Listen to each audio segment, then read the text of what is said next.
everyone. Thank you so much for being here today at Medlysis Talks. It honestly means a lot to see so many students, mentors, and future healthcare professionals in one space. Ready to learn, reflect, and have real conversations about medicine and research. At Medlysis, we've always believed that the journey into medicine isn't just about getting into medical school or building the perfect resume. It's about understanding impact, navigating challenges, learning from people who've walked the path before us, and realizing that success doesn't look the same for everyone.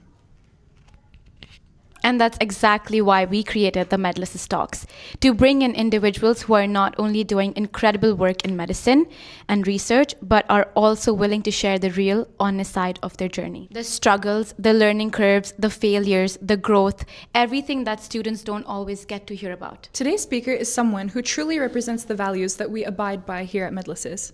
That balance of leadership, mentorship, research, and service. And we're really excited to have him with us. Shubh Patel is a third-year medical student at the University of Toronto, where he also serves as class president.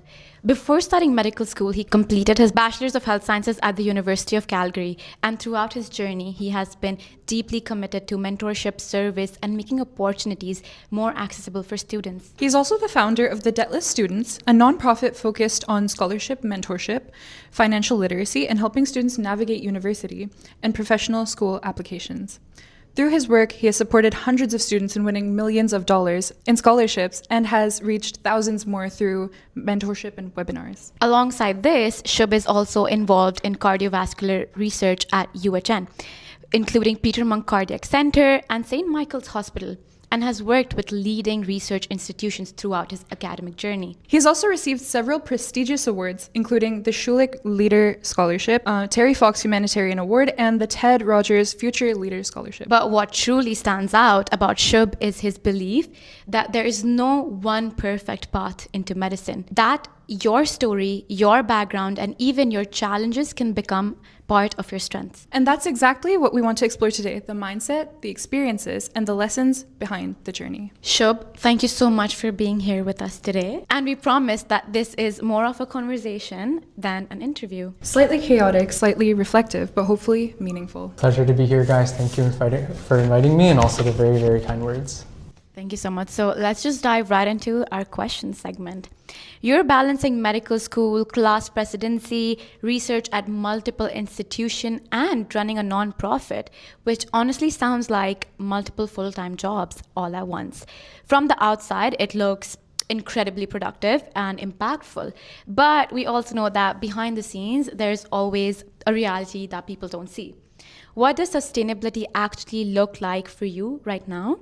And what advice would you give students who feel like they need to do everything in order to succeed? Absolutely, that's a great question. Sustainability, I think, it's more than being able to do everything perfectly at once. I'm a type of person who likes keeping busy. I also have to realize that it's important to be intentional at those times. And so with whatever I'm doing, I always try to make sure it resonates with me and I'm genuinely passionate about it. And when I think about that, I guess that's the advice you're always given, right? Do something you're passionate about, it'll make it easier to do. But how do you exactly do it? There's different frameworks I've used throughout my entire life, two in particular. First one is actually something Warren Buffett has often said. It's the 25-5 rule. I don't know if you've heard of it, but the premise of it is that list 25 of your career goals, aspirations, only circle the top 5. And the other 20, the remaining 20, put it on the avoid at all cost list. So don't even consider doing those, right? And to everyone, that might mean something else, right? But I just feel like that's a nice way to focus your time and energy on things that are actually gonna be helping you work towards your goals. So that's one thing. The second kind of principle that I've used, it's either a hell yes or no. And Derek Sivers, he's kind of written extensively about that. And I feel like whenever an opportunity comes across your way, always try to ask yourself that question in the back of your mind. Is it a hell yes or a no? And then if it's a hell yes, take it on. If not, then don't, right? So I feel like that's how I've really been able to find things that I'm passionate about and only tell myself to do things with that, right? But now even let's say you're doing all the things you're passionate about, but times are becoming busy, how do you keep going? How do you stay motivated? That's when it's really important to have a supportive network of friends, families, mentors, who are able to guide you through times that when things are busy, you're able to still flourish, right? And if you don't already have a calendar system, let's say Google Calendar, I don't know what you're doing, so get it, because I honestly would not be able to keep up with all of the things that I am if it wasn't for my go-to handy-dandy Google Calendar. So that's been also super nice. And I feel like with all of this, at the end of the day, the sustainability that you mentioned, Mansi, it's really important to recognize that balance doesn't mean equally dividing your time between everything that you're doing.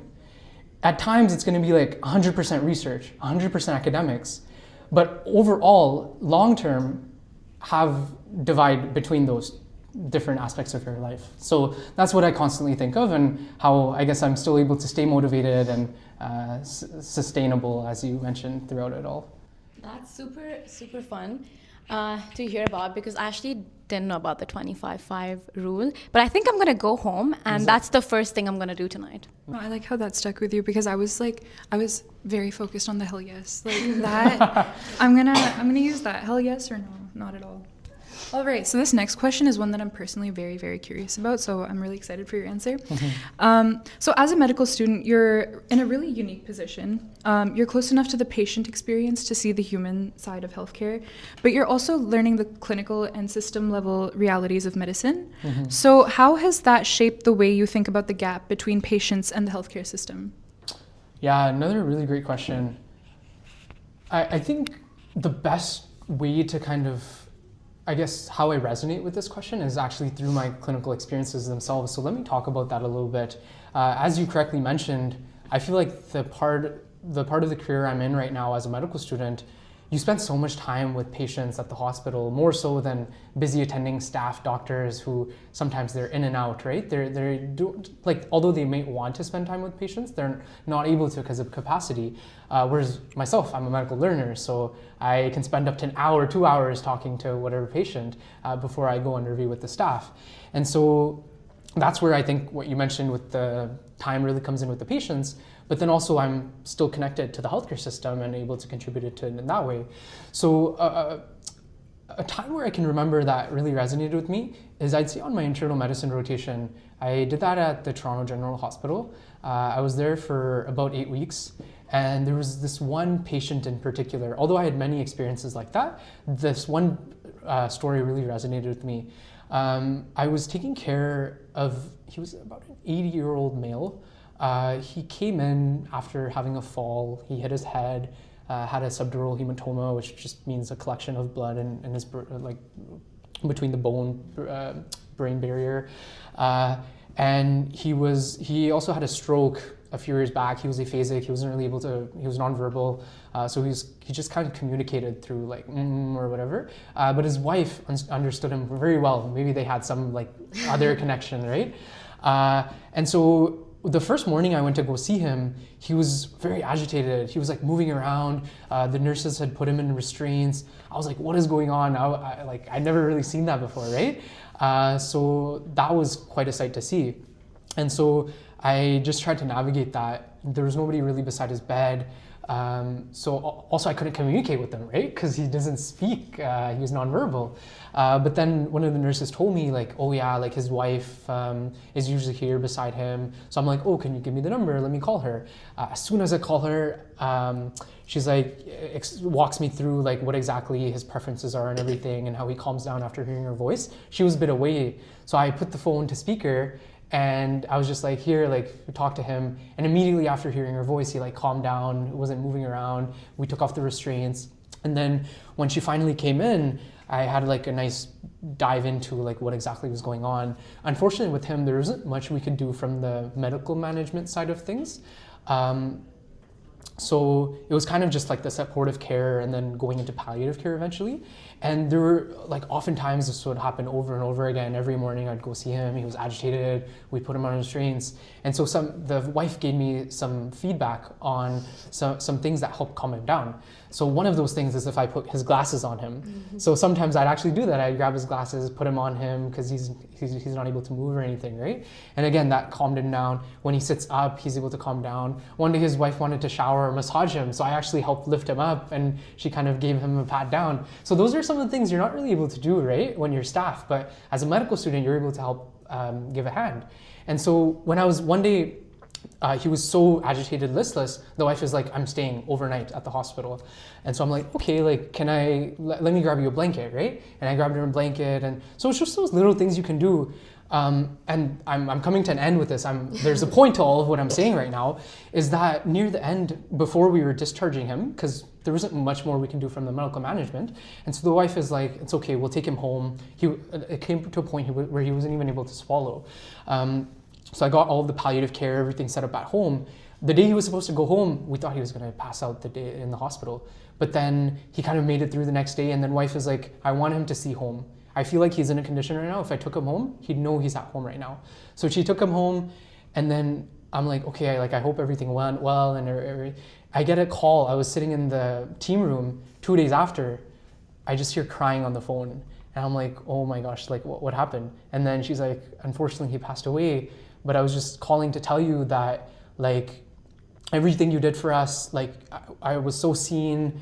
And I'm just very grateful for all of your help, especially you. And please say thank you to the rest of your team. And that's something that really, stood out to me. And I'm like, wow, like the time that you give patients, it can really make them feel seen.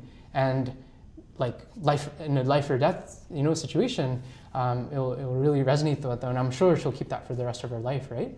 So I'd say that's like the clinical aspect, and you're able to bridge those gaps that you might not necessarily have with the capacity and everything else that goes on.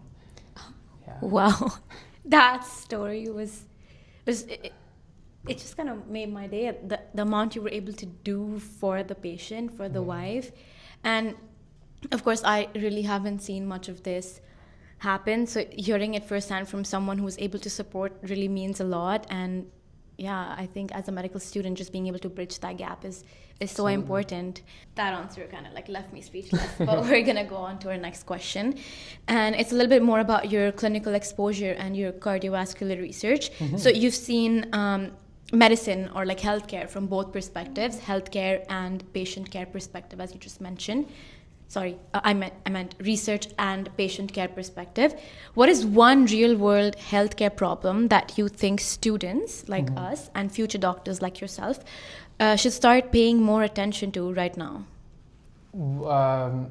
With that, I'd say there's many real-world problems you can look at, but one that I'm very passionate about through my research leadership experience is knowledge translation.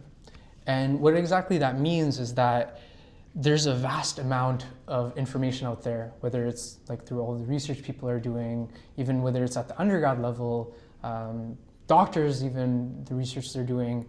There's so much published in the literature, but only a small percentage of that is actually going into guidelines and to clinical care. And a personal example of this, I do some research related to artificial intelligence, machine learning in the cardiovascular space. And there's a lot of papers that I see in this field that people, like, it sounds fashy, like cool, right? That like AI, ML. So people do all these studies on this topic, creating some kind of an algorithm that's able to predict like X disease, the prognosis, or whether it's, like a certain kind of dermatological condition, like figuring out if it's like differentiating the different patterns associated with that. But that's actually not put to clinical use. They kind of just write these studies, but nothing actually comes out of that. In that, what I mean by that is, let's say the cardiovascular research I'm working on, it's related to discovering, helping predict different disease patterns for coronary artery disease. So let's say a patient presents to the emergency room, they have chest pain. Either they'll have a complete blockage in their artery or no blockage at all, but they're still having chest pain, right? And both of these conditions. It's beyond the scope of this talk, kind of, but essentially it'll dictate different management for them. So different testing that you'll do, different medications that you might give them. So it's very important to figure out what exactly is going on. And so with AI ML, you're able to, first they come into the hospital through putting in their sex, their comorbidities like diabetes, if they have thyroid disease, family history of heart disease, you're able to predict whether they have this X condition versus Y condition, right? And then that can appropriately guide testing. So the work that I'm doing right now is trying to build this algorithm, but now also implement it in the clinical setting. So I'm trying to create a clinical risk calculator that people can actually use in the hospital setting. So let's say I'm a clerk in the emergency room seeing one of these patients, I can use that clinical calculator at the bedside and translate that into actual care for them. But right now studies, what they're doing is they just kind of come up with this proof of concept, but it's not being implemented. They don't go to create these calculators or actual implementing into the real world. So I think that's going to be very important in the next few decades, is with the rise of this new technology, actually making sure it's coming to fruition. I actually really liked hearing this answer because it reminded me of our AI panel that we had at Medlysis, and we were kind of discussing to what extent AI should be, included in healthcare. And I think we touched on a lot of concerns. So this was a nice new perspective to see, kind of. Yeah. To AI is not out to get you in all ways. There's cool stuff like this happening as well. Just one thing that I really wanted to say is that this is something that I've thought a lot about, is that so many times that I'm doing research about X, Y, Z, and I'm reading so much research about X, Y, Z, and there's nothing that backs up, like you're saying, there's no application to back it up. So maybe after this, I'd be really interested to hear about how we can kind of get more applications out to help or back the research that we're producing. It's not just to get a publication, but to kind of actually make an impact. Absolutely. All right, so this next question is kind of very relevant, especially for like a channel like Medlysis, because we we're associated with healthcare on a social media platform. So living in a time like this where health misinformation spreads incredibly fast through social media, online platforms, and even everyday conversations, what do you think is the responsibility of medical students and future physicians when it comes to combating misinformation and building trust within the community? Yeah, I mean, in our setting, the kind of responsibility we have, it's very important to have that science knowledge to, first of all, be able to identify that this is misinformation, but also being able to navigate it and combat it in a lens that's empathetic, still maintaining that trust between whatever community this misinformation is, and appropriately guiding it in a sensitive way. So what I mean by that, I can give a practical example. I'm actually on my pediatrics rotation right now at Michael Garron Hospital, and I've seen this in the clinic. There was one young patient coming in. Before every time you see a patient, you typically read through their charts, do some pre-charting if there's somebody you're seeing in the clinic. So I was doing this. They were coming in for a fever. I looked at the immunizations column, and it said not vaccinated. And I think they were like 9, 8 years old. So no vaccinations at all. And I know that's a touchy subject. But it also said parents were against it or something, but it didn't really say anything more. So I was curious, what exactly was going on, right? So whenever there's a misinformation, first of all, I think it's important to be curious about it. Why exactly is that the case, right?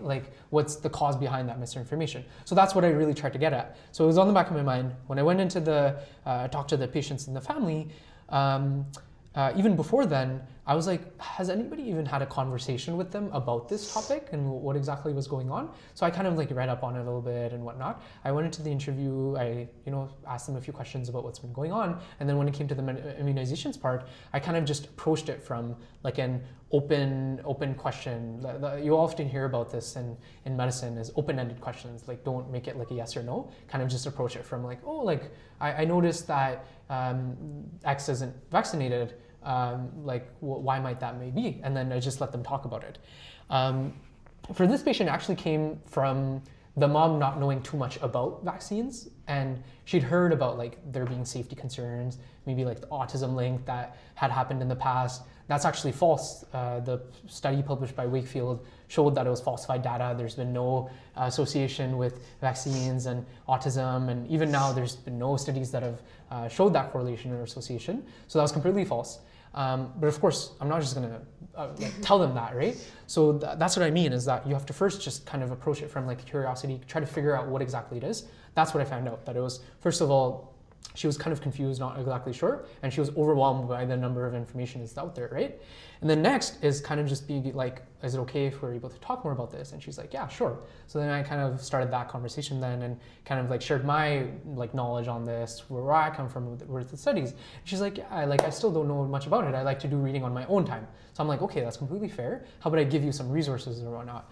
And so when I went to go talk to my staff, we kind of got a few resources together from like the Sick Kids website, a few papers, whatever, then published, and gave it to her.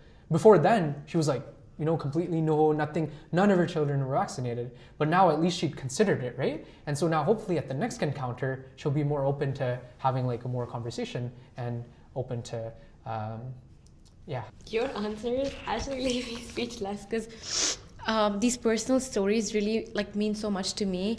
And I just love hearing your perspective on how you approached it, right? You could have just left. You could have just been like, okay, like they were. Or like most people, I'm sure they kind of just glanced over like, oh, like why not vaccines? Oh, like I don't believe in them. Yeah. And then you just go through it, right? Like you don't kind of fight it. But I think when there is misinformation, it's very important to recognize it as at first, and then also try to do something about it, right? Because this person had sickle cell trait.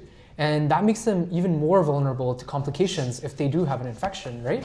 So prevention is key in medicine. That's what you always hear about, right? And so I'm a strong believer in it, and I'll try to advocate wherever I can. So if your audience watching this, and if there's misinformation, be curious, as Shubh mentioned. I was just going to say that, like, I think it's also, in a more general sense, I like hearing what you're saying just because it's so motivating that you get to see direct impact like this. Like, even in med school, you can see such a direct impact. So it's like, for anybody watching who is on this journey right now, it's very, very, very rewarding in a very nice way. You can make impact at any stage of your life. So that's completely true. Last but not the least, Anna, you guys are sad that it's the last question, but we have 2 more fun segments left. So you've worked with so many students through mentorship, your nonprofit, and conversations like Medlysis. When students interact with you or hear your story, what kind of mindset or impact do you hope they carry forward into their own journeys in medicine and research? So basically, what do you want our audience to carry away? That's a big question, Mansi. Break it down. Like you can just maybe one part of it if you'd like to answer. With what you said, it's if anybody is listening to this interview, the one thing I hope they take away from it is that it doesn't matter where you come from. It does not dictate where you're going to go and the impact you're going to be able to have. And when you are successful, it's important to uplift and inspire other people along the way when you're achieving towards that. That's what I think the true definition of success is. And this comes from, my personal experiences. Like, I'm a first-generation immigrant, moved to Canada when I was 2 years old. My mom single-handedly raised my mom and, myself and my sister, because my dad was always away from work. So seeing those hardships, also the financial struggles that we had when we first came, we never would have realized that I would even be at this stage where I am. And even when I was navigating through university, we lived in this rural city in northern Alberta. So I was actually going to go to college just within that city because of the financial circumstance within my family. So if it wasn't having received a scholarship, I wouldn't have been able to go. I studied at the University of Calgary, as you said earlier, in Bachelor of Health Sciences. I wouldn't have been able to go there, and who knows if I would even be here today. So having that aspect, and then also some of the other personal struggles I faced. I was actually diagnosed with a condition called fibrous dysplasia. It affects my jaw here. I've had surgery for it, and just gone through the healthcare system, and then also some other illnesses that I've had. The support I received along the way from the doctors, a lot of the things that I do now are to make sure other people also don't have to go through that. So whether it's through the Debtless Students, as you mentioned, helping students who come from underserved backgrounds, who may not be able to go to university. That's actually why I founded it. After having received a scholarship, prior to not maybe even having been able to go to university, that's why I'm doing that now. And we've had some amazing impact, which I'm very grateful for. Because every like scholarship win is like a win to me as well. And even when I was volunteering at the hospital back in Alberta, the reason I started volunteering there is because of that experience that I'd had at the hospital, and I wanted to be able to pay it forward for others. So what I'm trying to get at is that, like, no matter where you come from, wherever it is, you can still, keep having an impact. But meanwhile, as you're doing all of this, it's keep uplifting other people along the way. So be that leader. Even through all of my research, and then whenever I'm mentoring other people who are younger through all of the different mentorship groups that University of Toronto has, I always try to keep that in the back of my mind. How can I make it easier for others to reach where I am today? So whether it's through different opportunities or even engaging in this talk, that was my hell yes. Like when you reached out to me, DM me, I'm like, of course, like mentorship is something I'm very passionate about. It's one of my top 5 goals. And so that's why I'm here today. And I hope that resonated with people listening today. Oh, that's so sweet. Thank you. Thank you for making Medlysis a hell yes. We really appreciate that. That's the end for our segment here. I'm just very inspired. I think I've been fangirling through all of these answers. Now that we've had some deep and thoughtful conversations, we want to bring in a fun and honest segment. This segment is called Spin the Wheel of Med School Chaos. On this wheel, we have real challenges that students face: rejection, burnout, leadership, conflict, and the like. You'll spin the wheel. Wherever it lands, You share a real experience. how you handled it. And one honest piece of advice for students. Ready to spin? Let's do it. Okay. Financial stress. No, balancing. Oh. Balancing research. And school. So balancing research and school. As I was alluding to before in my previous segment, the honest advice that I would give people, starting from undergrad actually, if you're pre-med, prioritize school above anything else, because your grades, they're not going to be something you're going to be able to change. It's written in kind of stone, right, on your transcript.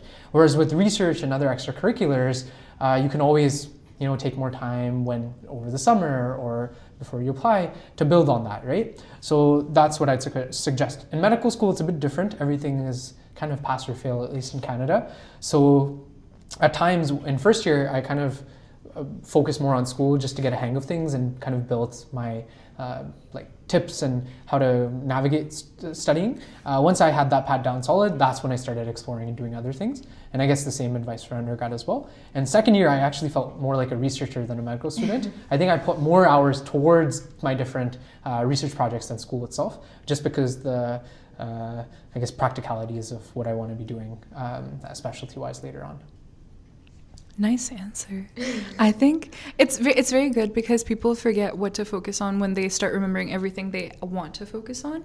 So keep that in mind. And focus on school. And use 25-5 rule. Good job. I'm learning well.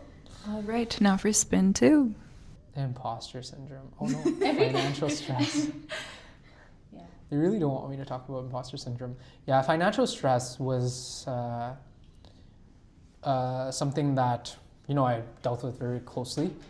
Even starting in undergrad, as I was saying before, I wouldn't have been able to attend university where I wanted to go if it wasn't for having received scholarship, which I was very grateful for. So if you are in that circumstance, don't let that define you. You can still achieve your goals however you wanted to. If you don't receive a scholarship, that's fine. You can still, it may not be what you want to do, but you can still aspire to do that, right? So try your best to apply to scholarships. Maybe I'll give an honest advice or practical tip on applying to scholarships. Start early. Reach out to people who have been there before. So if you've seen somebody who's won one of them, don't hesitate to just cold email them. That's how I actually connected with my friend who I started the Debtless Students, my nonprofit with. I cold emailed him on LinkedIn. We'd met before, we were acquaintances, but I didn't know him too well. He'd won the TD National Scholarship that funded his entire undergrad.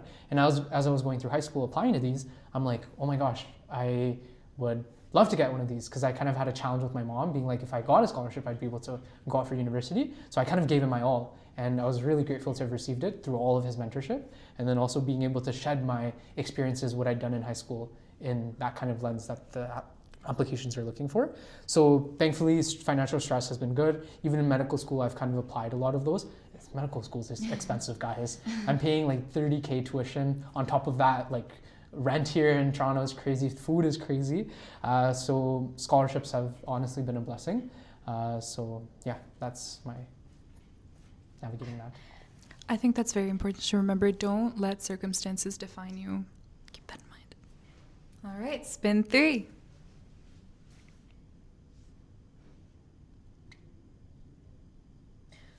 Please. Imposter syndrome. That's the third time around. Huh? Third time's a charm. That's a real thing. I faced it. I actually don't know anybody who hasn't in my medical school class. Like everybody I've talked to has said, like at a point of my time, I felt imposter syndrome.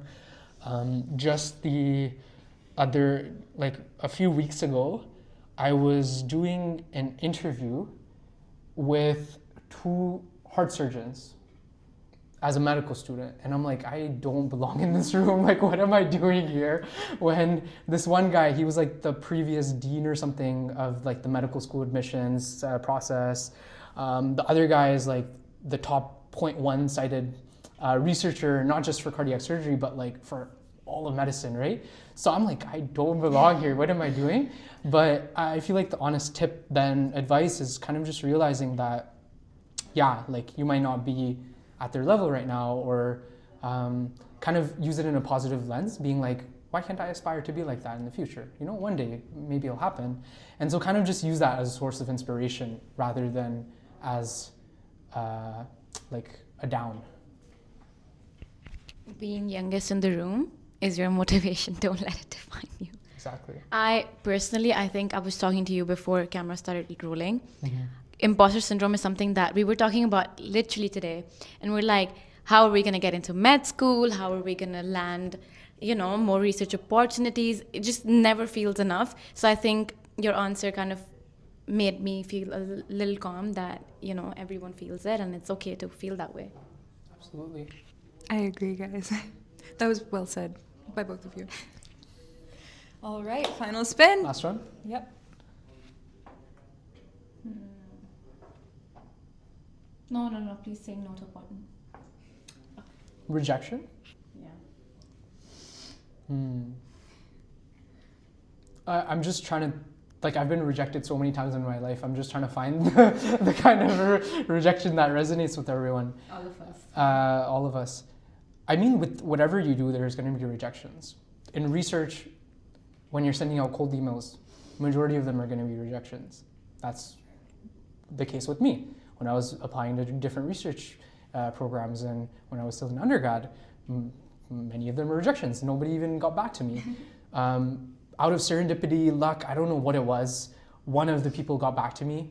He ended up becoming one of my closest mentors yet. His name is Dr. Todd Anderson. He's the dean of the medical school actually in Calgary right now. I did research with him throughout undergrad at the Libin Cardiovascular Institute, and that really formed the foundation of all of the research different projects I'm working on through those experiences that I had, just the kind of mentor he was. So that what I'm trying to get at with that is, like, although you'll have rejections, you kind of have to just be persistent, resilient, and don't let them down. Even when I was applying to scholarships, there were so many, like the majority of scholarships to apply to when I was entering undergrad, majority of them I didn't end up getting. I only got I applied to 17, 20. I might have got 4 or 5 of them, right? But a few I did were fully funded, my undergraduate studies. So it kind of just comes as that, don't let rejection be failure. Instead, use it as like a way to improve yourself and keep improving. Can I say something extra cliched and cringe for the audience? Rejection is redirection. No, I was really going to mention how I was on social media the other day, and guys, social media is not always bad because you find good stuff on it too. Like this one post that, like Medlysis actually. Yeah, so I saw this post the other day and it was like, imagine I told you that you had X number of rejections until you got what you wanted. Imagine how happy you would be every time you heard a no, just knowing that in just X number of times you'd hear a yes. So rejection is not always a bad thing, guys. Keep motivated. Very powerful. Medlysis Talks is motivational talk, like literally a motivational channel at this point. But to wrap things up, we have one last segment before we close this off. Thank you so much for that, Shubh. So to wrap things up, we have a short, reflective, rapid fire round. No overthinking, just the first honest answer that comes to mind. Ready? So I'll try my best. It's literally just fill in the blanks and you have to pick 3, 4. Oh wow, I've never played this before. I can't look. You can look. Finish the sentence. Oh. Students should stop Dash. Blank. vaping. No, I'm on a pediatrics rotation right now, so that's fair. yes. Fair. Scholarships are really about. I'm really bad at this game. No, you got this. Scholarships are really about paying it forward. Good one. 2 more. Research taught me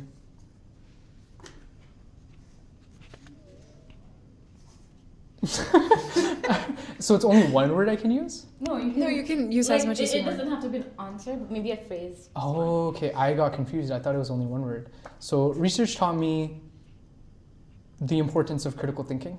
Good one. Shubh, thank you so much for being here with us today and sharing your journey, your experiences, and your perspectives. This was such an insightful and meaningful conversation, and we truly, truly, truly appreciate your time and honesty. And thank you to everyone who joined us today.